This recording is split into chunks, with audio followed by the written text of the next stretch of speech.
Good morning, everybody. It's great to be with you this morning on the 14th of June.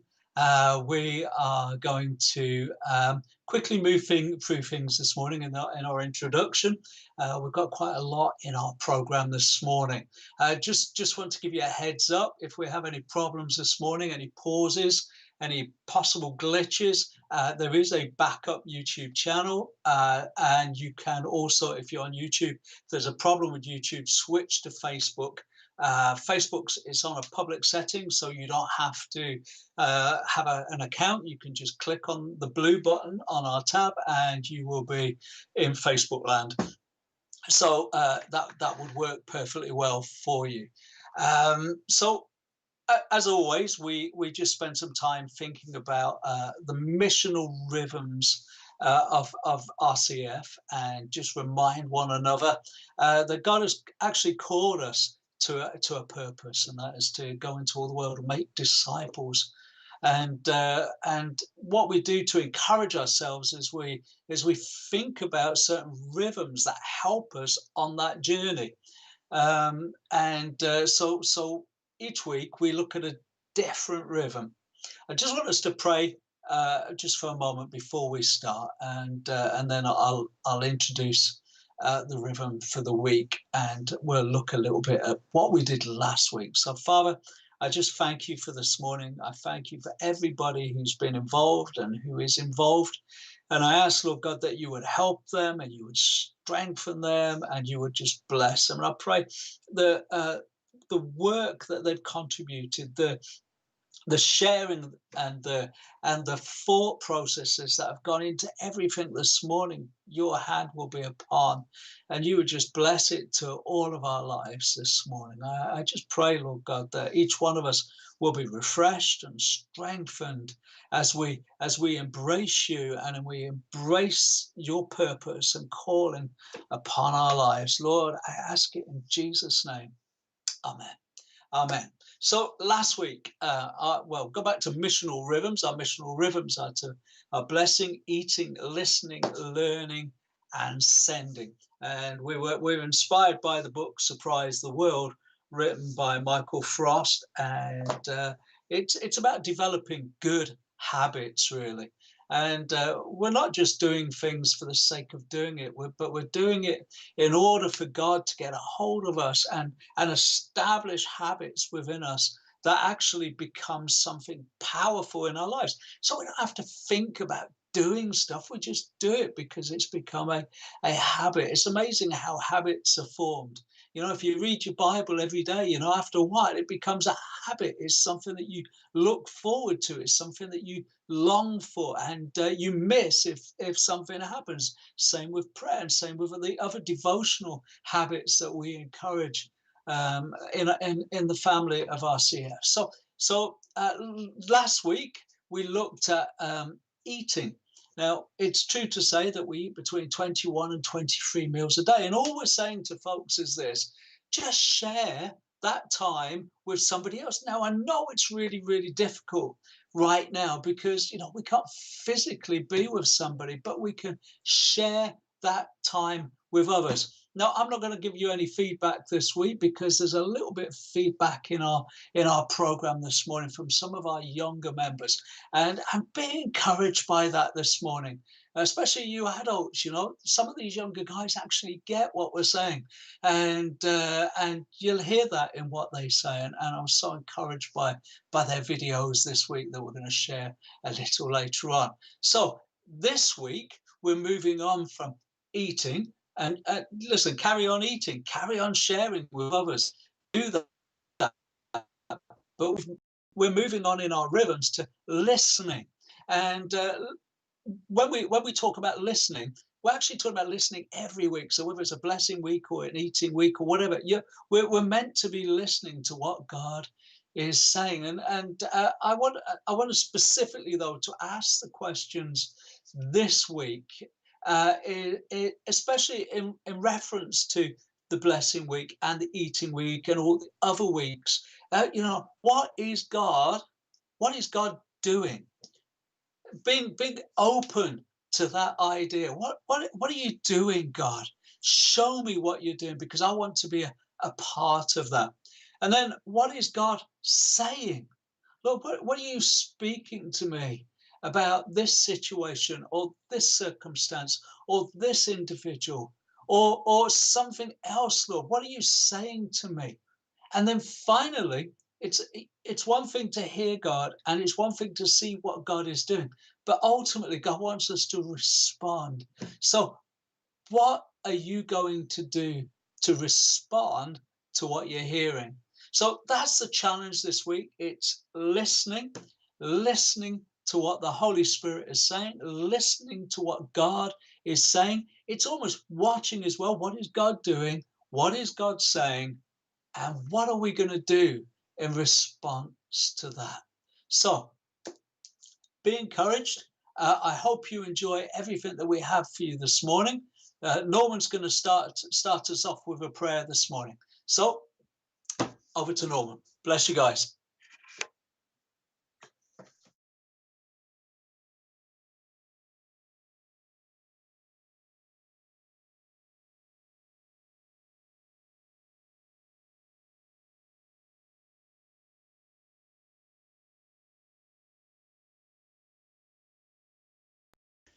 Hi, good morning.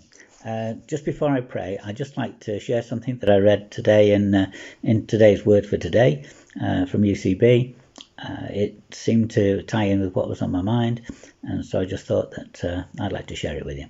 So it says that the story was told of a little boy who asked, "Do you say your prayers every night?" "No," he said. "Some nights I don't need anything." And you might smile, but the point is pretty obvious. It's so easy to turn to God and say, "Lord, we've got problems here, we've got problems there, help, help." And God gathers each and every one. I don't doubt that He cares for every request and every thought that we give to Him. But at the same time, we've got to get a balance, haven't we, between our praises and our petitions. And so I'd just like to spend some time this morning just acknowledging who God is in our lives and giving praise and encouraging each and every one that we would place God on the highest place. And you might say, but if the Lord's big enough to create and run the whole universe, is he bothered about someone insignificant like each and every one of us if we just fail to say thank you? But we do know, don't we, that when Jesus healed the 10 lepers, only one of them returned. And when Jesus said, "Well, where are the other 9?" He was just really prompting us to remember that He does value us coming back. He does value what we say, and He does take our prayers and our thoughts very seriously. But we must never ever just take Him for granted. And so I'd just like just to bear in mind how He sees us. In Jeremiah He says, "I have loved you with an everlasting love." Everlasting. "With unfailing love I have drawn you to myself." It's powerful, isn't it? I have loved you with an everlasting love forever, forever. So let's just pray now and just give thanks to God for who He is. Lord, we honour your name. You are precious, Lord, to us. We love you. We love you dearly. And yet, Lord, we know that your love for us goes way beyond anything we can even understand. Lord, we look at the universe and it's beyond our imagination. It goes on and on and on. And all the time we're finding out more things about it, amazing things that we've had no comprehension of. And yet, Lord, on the microscopic level, Lord, there's a whole world and life going on in such a small way that we need microscopes to even see it. And then we marvel at how these organisms can actually live and move and have their own life and their own being. Lord, you are amazing. Lord, you are so, so, so amazing. And Lord, we just come to you and we worship you, we praise you. Lord, we lift you and raise you to the highest place, the number one place in our lives, Lord. We want you to be the God, you to be over and above. And we know that when we come to you with our prayers, our requests, Lord, you take them to your heart and you never ever refuse to give us an answer. And Lord, if the answer is not what we would like to hear, then we must just accept that you are God. Your ways are not our ways, your thoughts are not our thoughts, but you are God. And you have chosen us, and Lord, we have accepted and willingly come into your presence to be your people. And so, Lord, I just want to thank you for being in my life. Thank you for touching us as a fellowship. And we just pray, Lord, that we will be able to give honour and praise to you wherever we go. And that through our lives and through each one of us, the light of Jesus will shine through. And that those that would treat your name with disdain would actually realise just how powerful that name is. There is power in the name of Jesus. And I pray, Lord Jesus, that we will use your name lovingly, sparingly, caringly, and not so sparingly, really. And so, Lord, just help us to turn our hearts and minds to you, to keep focused on you, to stay on that narrow path. Help us, Lord. We know we will never be perfect, but we do know that we want to be more like you day by day by day. And so, Lord, we just say thank you for all that you've done and for all that you're going to do. Just thank you, Lord. Amen.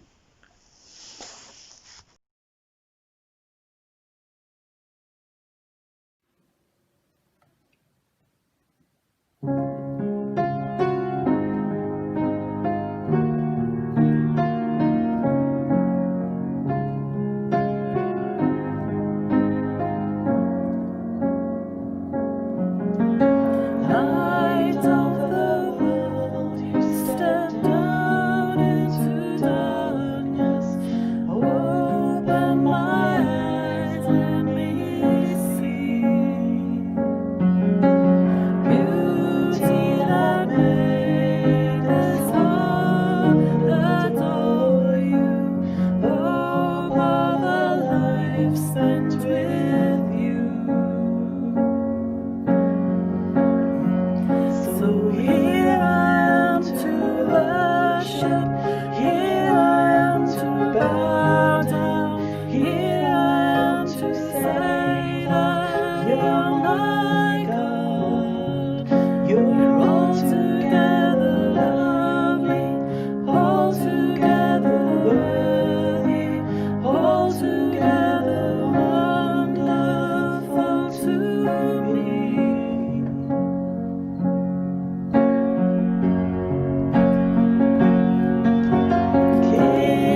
Hello, Hedwyn.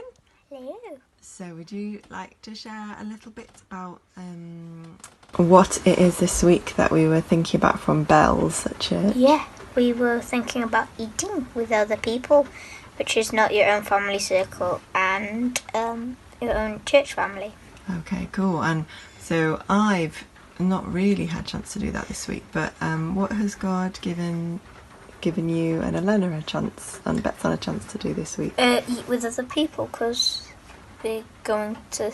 Me and Len are going to school and Bethan is going to her middle school. Yeah, so that's cool. So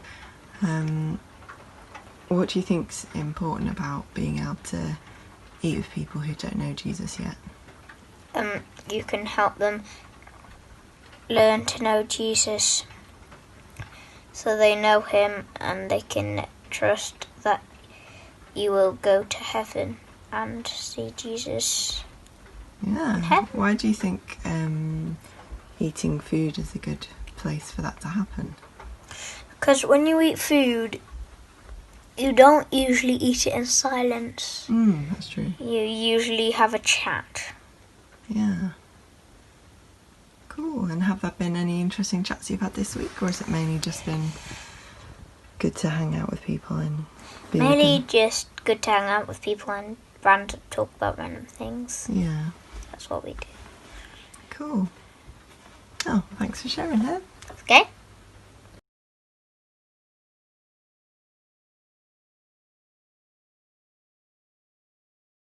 So, Lena, have you had a chance to eat with anybody this week who wasn't from our family or from church family?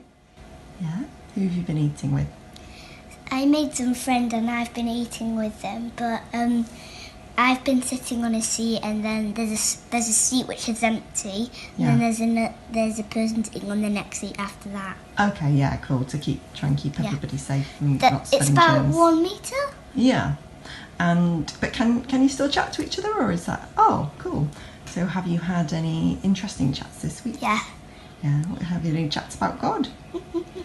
Yeah. What did you chat about? Like I was talking to God, and then I asked her, "Do you know God?" And then she said no, and then I started talking to her about God, and then this is something I feel like a bit interesting. She when I said God will come down one day to earth and make it into heaven, Yeah. and she said no. Because she'd maybe never heard about that before. That's cool that you could have a chat together. I think there's another special way that your friend was learning about Jesus as well as listening to your words and thinking about them. What do you think might be the other special way she was learning about Jesus when she was having dinner with you?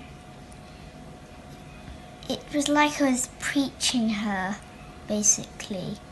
Yeah, telling her the truth. Yeah, that's ace. Do you know what? The other way I think is that he lives inside you, doesn't he, Len? And they're like meeting each other. Yeah, they are meeting each other. Yeah, so when you meet her, she meets Jesus. So like this now. Wow. Cool. Oh, well, thanks for sharing that, Len.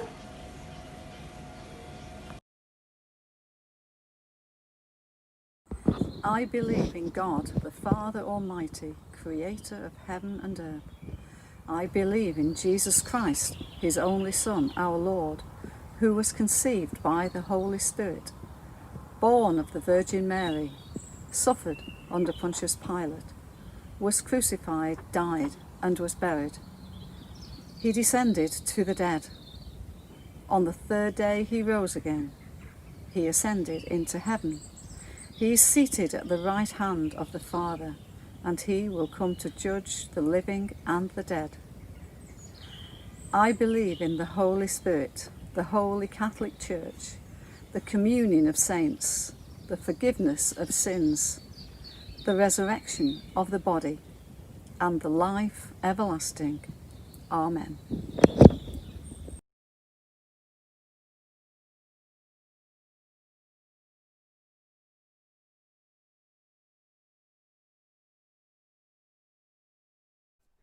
Now the apostles and the brothers who were throughout Judea heard that the Gentiles also had received the word of God. So when Peter went up to Jerusalem, the circumcision party criticised him, saying, "You went to uncircumcised men and ate with them." But Peter began and explained it to them in order. "I was in the city of Joppa praying, and in a trance I saw a vision, something like a great sheet descending, being let down from heaven by its four corners, and it came down to me. Looking at it closely, I observed animals and beasts of prey, and reptiles and birds of the air. And I heard a voice saying to me, 'Rise, Peter, kill and eat.' But I said, 'By no means, Lord, for nothing common or unclean has ever entered my mouth.'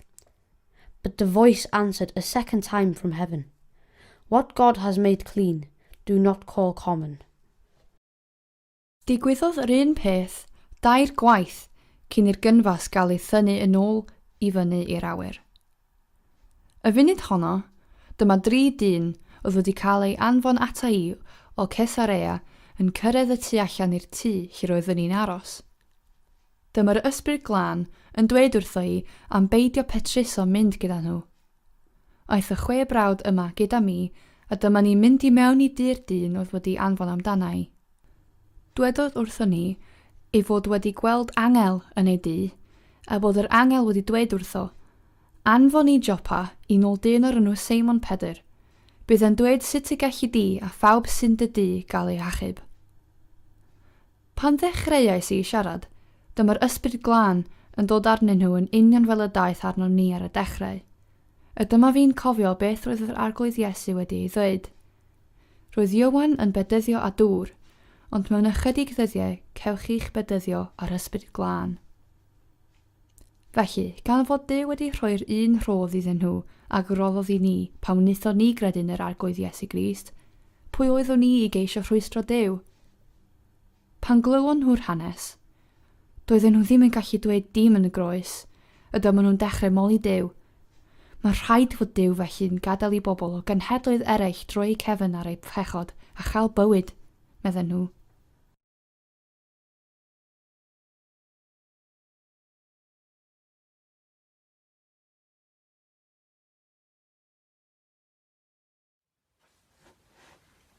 Morning everyone. So we're in Acts 11 this morning, and this comes off the back of Peter's time with Cornelius and his family, and Kurt spoke about that a few weeks ago. So just as a quick recap, you'll remember the story. Peter's on the roof of Simon the Tanner's house, and he falls into a trance, and he has a vision of the heavens opening like a great sheet descending with all kinds of animals on it, and a voice from heaven saying, "Get up, Peter, kill and eat." And as Peter's figuring out what this vision means, there's a call at the gate, and 3 guys have been sent by Cornelius. Okay, so Cornelius is a Roman centurion. He's not Jewish, but he's an upright and God-fearing man. Okay, and God has told Cornelius in a vision to go and send for Peter. Peter goes to Caesarea, he goes to Cornelius' house, and he shares the good news about Jesus with Cornelius' whole household and everyone who's gathered there. And the Holy Spirit descends on them all, and they're speaking in tongues and they're praising God. Now, news of what happens at Cornelius' house in Caesarea, it travels fast. Okay, and the church in Jerusalem hears about it.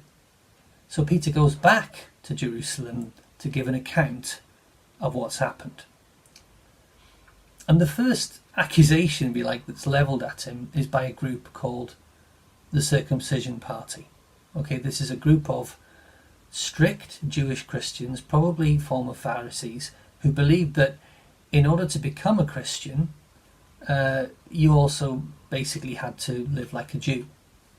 So living by the ritual laws, not eating meat from unclean animals, and if you were male, if you were a man, being circumcised. And this whole question comes up again in Acts chapter 15 when there's a meeting in Jerusalem to discuss this further. more on that later. But it's interesting, this first accusation, because basically they come up to him and they say, look, you went to uncircumcised men and you ate with them. You went to uncircumcised men and you ate with them. Okay, and Peter acknowledges that this isn't really what he should have done according to Jewish custom and tradition. He says this in Acts 10 when he speaks to Cornelius for the first time. He says, you yourselves know how unlawful it is for a Jew to associate or visit anyone from another nation. And it's ironic because the Old Testament didn't prohibit Jews from associating with non-Jews or Gentiles. It was later traditions and customs around physical and spiritual purity that made it almost impossible for Jews to associate with Gentiles without making themselves unclean. And as I say, it's interesting that this group starts by questioning Peter's actions and, by extension, questioning his Jewishness. You made yourself unclean. Are you forgetting that you're a Jew? You know, it's like they weren't really bothered at all with what God had done in the lives of Cornelius and his family. It's what Peter did that concerned them most. Now, how does Peter respond? Well, this is really interesting because it says in Acts here in verse 4, it says that he lays the facts out before them, that he explained it to them in order. Peter began and explained it to them in order, in the right sequence, in precise detail. So two things are happening here, okay? Luke is recounting the story a second time in Acts, essentially. Why? Why does he do this? He could have just left that bit out and summarised it in a sentence, couldn't he? You know, he'd already written Luke and he's at chapter 11 of Acts. I'm sure his hand was quite sore by now. He could have saved himself some effort and just said, Peter explained what had happened as described previously. Bish bosh, job done, move on. Okay? But he doesn't, does he? He takes the time to describe the whole story again in detail. And it's a technique that you'll see in journalism today, explaining what happened and then getting the eyewitness to give their own events, their own account of the events as they happened. Okay? Not only does it corroborate the original account, not only does it support the original account, but it also cements in the reader's mind or in the listener's mind exactly what happened. And it's really important for Luke to emphasize to his readers exactly what happened, because remember, he's writing to a largely non-Jewish audience. But the second thing that's happening here is that Peter wants to explain to the people in that room in minute detail what happened, because he wants to explain that this was not his decision to go to Cornelius' house. It was a clear revelation and a clear command from the living God himself. Peter's at pains to explain that on this occasion it wasn't something that was revealed to him over a period of time or that came as the result of a deep sense of personal conviction on the matter. God had made it blindingly obvious to him that he shows no partiality and that Peter had no right at all to call anyone clean or unclean anymore.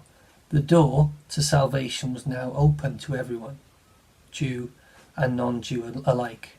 You know, basically saying, look, I had a vision, Cornelius had a vision, I went to his house, I preached to them, I witnessed the Holy Spirit descend on them, just as he did for us when we all believed in the Lord Jesus Christ. In the face of all of this, he says, who was I that I could stand in God's way? Who was I to argue with Jesus himself?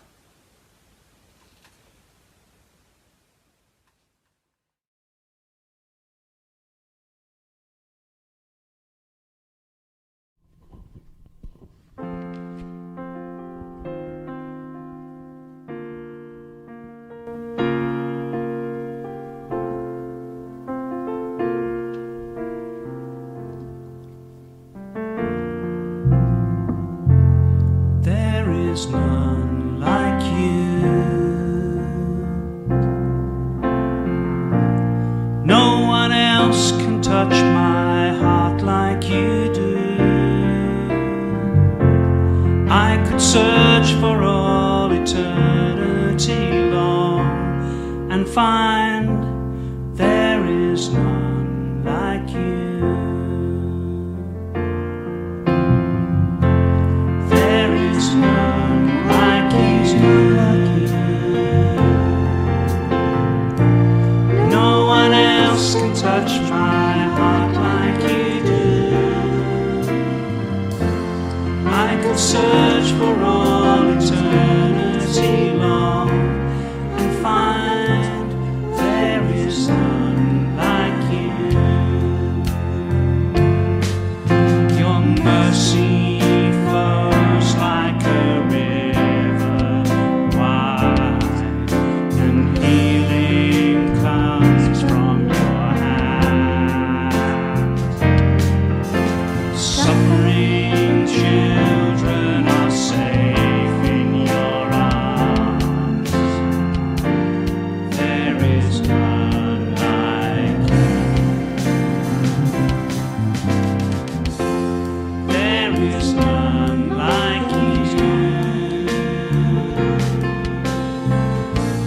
No one else can touch my heart like you do. I could search for all eternity long and find there is none like you. There is none like you.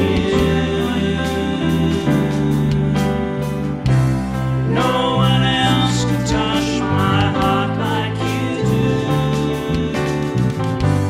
I could search for all eternity long and find there is none like you. I could search for all eternity long and find there is none like you.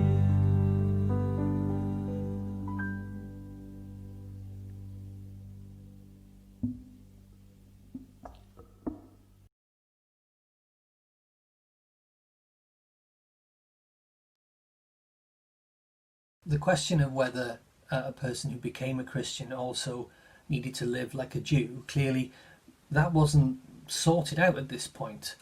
In fact, in Galatians 2, Paul says how he opposed Peter to his face, because although Peter had been living like a non-Jew, he'd been eating with non-Jews, he'd been persuaded by some guys sent from James to go back to his former ways, just eating with his fellow Jews and separating himself from people who weren't Jewish, from non-Jewish Christians.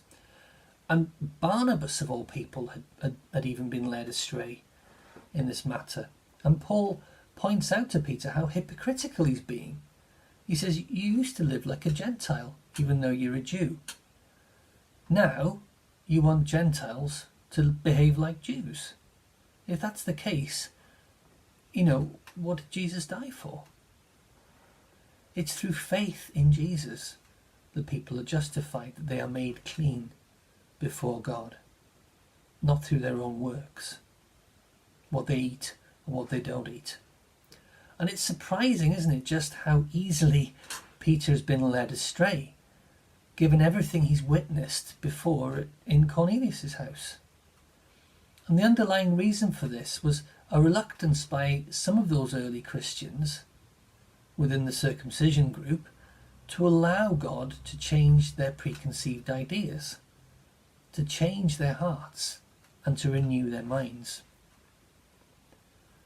Peter's eyes had been open to the truth that the message of Jesus was open to all. As Paul writes so eloquently to the church in Galatia in chapter 3 of Galatians, he says the purpose of the law of Moses was not so that we could justify ourselves before God, but to show that by being unable to keep it, we couldn't justify ourselves before God, that we needed saving. And he goes on to say this in verses 25 to 28. But now that faith has come, we are no longer under a guardian, that is, the law. For in Christ Jesus you are all sons of God through faith. For as many of you as were baptized into Christ have put on Christ. There is neither Jew nor Greek, there is neither slave nor free, there is no male and female, for you are all one in Christ Jesus. And if you are Christ's, then you are Abraham's offspring, heirs according to promise. Now, although Peter's eyes had been opened, for him, he'd had his hand forced, hadn't he, in Cornelius' house. To his credit, he still had to allow himself to have his heart changed, to have his mindset changed, to put aside certain preconceptions that he had and to follow where God was leading. Now, the whole question of whether a Christian should uphold Jewish practices, that's not an issue anymore. But there's still a lot we can apply to our own lives from this whole experience. For example, sometimes within the church, we want other Christians to be like us, don't we? Especially when we come across those from a different tradition or background to our own. And differences are great. We have a Heavenly Father who loves the diversity that exists in different expressions of Christian practice and Christian worship. But when we allow those differences to morph into a sense of otherness that separates us, well, then we're in trouble. And we're seeing in the US now, aren't we, the hurt that viewing people of colour as somehow other can cause in a society. It's no different when differences and diversity in the church are viewed as other as well, with hostility. When I was young in my faith, when I was a new Christian, I tended to view with some suspicion anyone else who called themselves a Christian but didn't have the same background as me, or had come to faith in a similar way to me, or even in fact worshipped in the same way that I did. And God had to show me that I was completely wrong in that regard. Who was I to judge where a person really stood in their relationship with Jesus? Because they weren't like me. We can also have misplaced expectations when it comes to people who are coming into the church from outside, who aren't Christians yet. And I've heard people speak on this topic, and there's lots on the internet, and this phrase that the 3 B's often comes up. I don't know who came up with it originally, so apologies, I don't know the original source.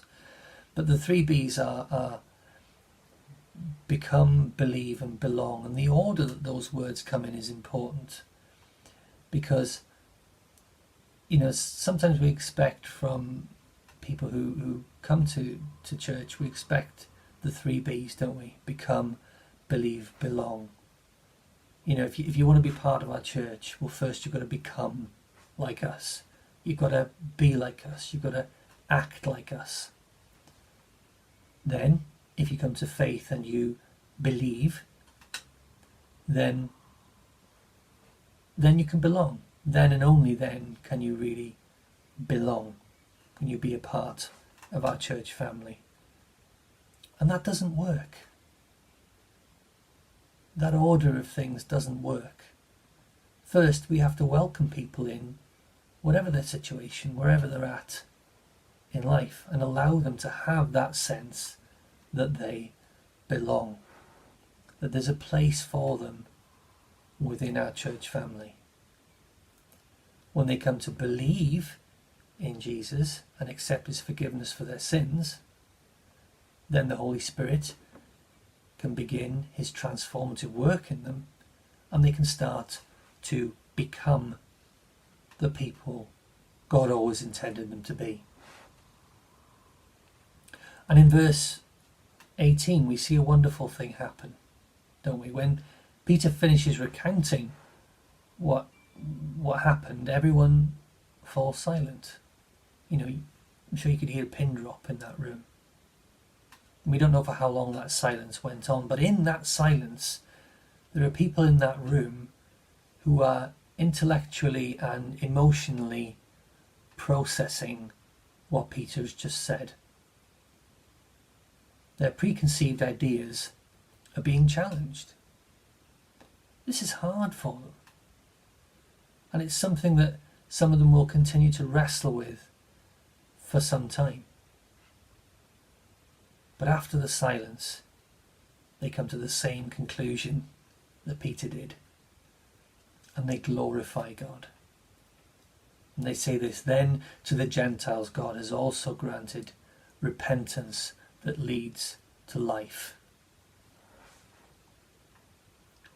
One important point to make here, of course, is that the believers don't just rely on evidence of God's work through Peter's testimony to allow their hearts to be changed.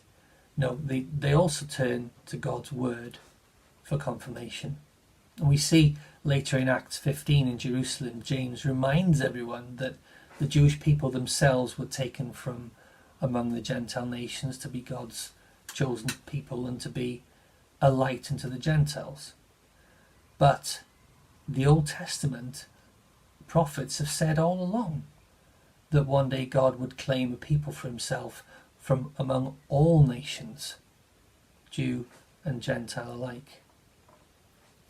And David Guzik in his online commentary, Enduring Word, says this: it is a glorious thing when God's people will allow their prejudices and traditions to be overcome by God's word and by God's work. Now, if you're listening to this and you don't yet know Jesus, please know that it doesn't matter who you are or what you've done.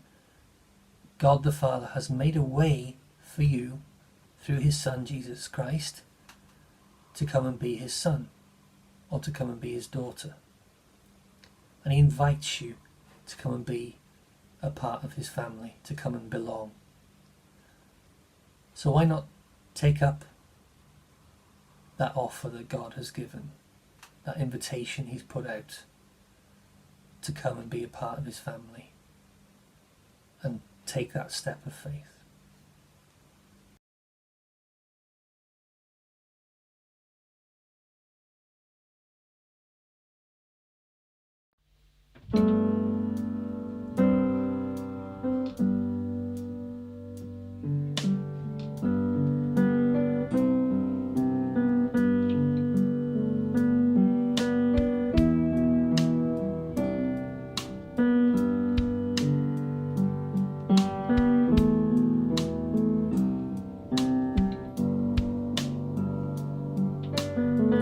We've come to join the song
Fantastic. I hope that was an encouragement to you all this morning. If any of you would like to respond to what you've heard this morning, if maybe what Gez so eloquently spoke to your heart, and you'd like to actually know Jesus for yourself, then it's a simple step. The Bible says, yet to all have received him and all have believed in his name, he gave the right to become children of God. It's as simple as that. The Bible says, believe in the Lord Jesus Christ and you shall be saved. And that's what you can do this morning by putting your trust in him, by turning away from your sin and from the life that you had, as you made your way through things and you realize, actually, no, I need God in my life. Then you turn to him, and he said he will come and he will live in you. He will dwell in you. And the Bible calls him the hope of glory. So I just want to encourage you this morning, if there's anything that you've heard, if God has spoken to you in any way, just to respond to him, and he will meet you where you are, and you can be confident of that. If the Bible says, if you draw near to God, he will draw near to you. So I want to encourage you to do that. I want to thank everybody who's taken part this morning in this gathering, our online gathering this morning. It's so good to have so many of you contributing week in, week out. It's so appreciated by all of us. And I'm sure by those who are watching at home, we appreciate what you've brought to us this morning, from the youngest to the oldest. Thank you very, very much. If you'd like to find out more about us, what we believe, who we are, then if you go to www.rcfnorthwales.com, you will find our website, and you can find out all kinds of things about us. But on that website, you can, under the About Us part of on the website, you can pull down there and you can find out more about what is Christianity, what we believe about Jesus. So we would encourage you to have a look at that. And also, if you'd like to contact us and just say how, maybe just share with us, how this has affected you, how this has helped you, or if there's anything else that we can actually help you with, please go onto our contact sheet, which is under About Us, and fill that in and drop us a line. And we'd really appreciate hearing from you. And if we can be of help to you, then that's what we want to do. Also, my contact details are there as well. So if you want to contact me directly, you can do. Another way, you might like to, something else you might like to think about regarding finding out more about Jesus and his claims and what he is and who he is and all of that stuff. We're actually starting a course very soon called Alpha, hopefully within the next month or so. And it's a very relaxed, informal opportunity to find out more about Jesus.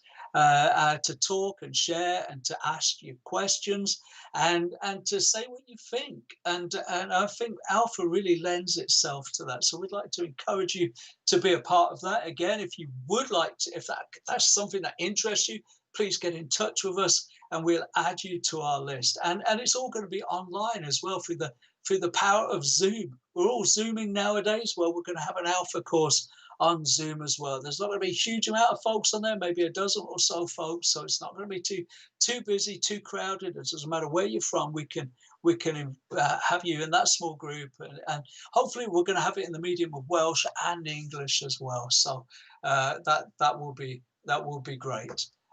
So if you want to be involved, just register your interest with us and by phoning, emailing, or filling in our contact form, and we'll be in touch with you before it starts. We're going to pray as we always pray. It's something that many of us are familiar with. It's the prayer that Jesus taught his disciples. And I think it's really, really important that we know how simple it is to pray. And we have this, when the disciples said to Jesus, how do we pray? Then Jesus said, pray like this. And so if you're struggling to figure out how to pray and you think you've got to jump through all kinds of hoops and stuff like that, you haven't. This is a great place to start off because this is how Jesus told his disciples to pray. So we're going to pray the Lord's Prayer or the Disciples' Prayer, and as some call it, and we're going to ask God just to help us. So, our Father in heaven, hallowed be your name. Your kingdom come, your will be done on earth as is in heaven. Give us today our daily bread and forgive us our sins as we forgive those who sin against us. Lead us not into temptation, but deliver us from evil. For the kingdom, the power and the glory are yours forever and ever. Amen. Now we're going to say our RCF prayer, our vision prayer together. Father, make us a church without walls, where Jesus Christ is the core of everything we do. Teach us how to love people better. Help us make disciples. Holy Spirit, equip us for reviving faith in our own communities. Keep us growing and maturing in you. Amen. And now we're going to say the grace together. The grace of our Lord Jesus Christ and the love of God and the fellowship of the Holy Spirit be with us all evermore. Amen. I'm going to take a break for a couple of weeks. So Ali is going to take over from me. Ali is part of our leadership team and also our teaching pastor, and she's going to step in for the next couple of Sundays. So as I take a break, of course, I can't go very far, so I'm going to be in and around the area. And if you do need to get in touch, then please email me or phone me, and I'll be happy just to spend some time with you. Bless you all. Thanks for being with us today. Bye-bye.